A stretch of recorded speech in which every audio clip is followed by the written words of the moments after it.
when you started doing this work with Dr. Joe, with the random number generators in the room, in the ballroom, when we do the coherence healings, I know they're doing it the whole event, but you see that big outside of normal during the coherence healings when we're all in a coherent state. When did you decide to look at the broader picture, the other random number generators around the world? Did you look at it from the very beginning, or was that something that you came up with later on in the project? Yeah, good question. The first Dr. Joe event that we had at Tower was way back in Orlando in 2022, November. And then, that was we brought a tower sort of custom. And then now in this paper was published based on data starting in the beginning of 2024 when we had an established tower.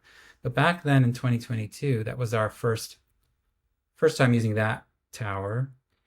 And I recall that we did, of course, we first looked at the tower because in every other scenario, we're looking at the global network. It was just a natural extension. Oh, let's look at what happened in the global network.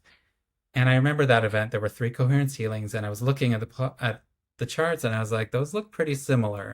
I wasn't going to make a lot out of it just out of 3 coherence healings, but that's when it started. And so in 2024, we're like, okay, got to look at that again. And that's when it was getting weird. I just kept looking at coherence healing after coherence healing, and it was happening again and again until we got the paper is 15 coherence healings to get the result.